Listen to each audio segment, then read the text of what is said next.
एकदा बारामतीतल्या साहित्य मंडळातर्फे एक कार्यक्रम घ्यायचं ठरलं। प्रमुख पाहुणे म्हणून गदी माडगुळकर आणि पु ल देशपांडे यांना बोलवायचं ठरवलं।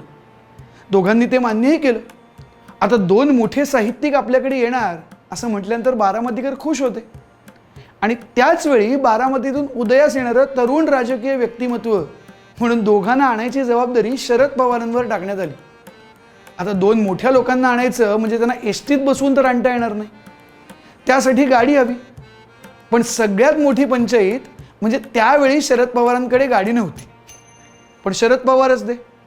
त्यांनी एका श्रीमंत बागायतदाराला पकडलं आणि त्याची गाडी मिळवली। ठरल्याप्रमाणे दोघं आले। कार्यक्रम अतिशय सुंदर झाला आणि दोघांना परत सोडण्यासाठी पवार त्यांना घेऊन निघाले।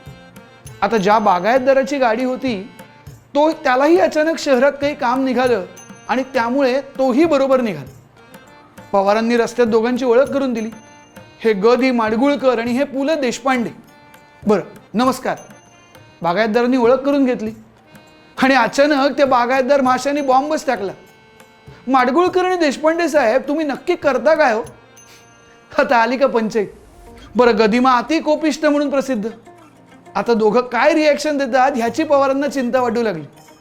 पण पु ल शांतपणे उत्तरले, हे माडगुळकर आहेत ना, ते पोस्टाच्या बाहेर बसून लोकांना चिठ्ठ्या लिहून देतात आणि मी त्याच्या शेजारी बसून छत्र्यांच्या काड्या दुरुस्त करतो।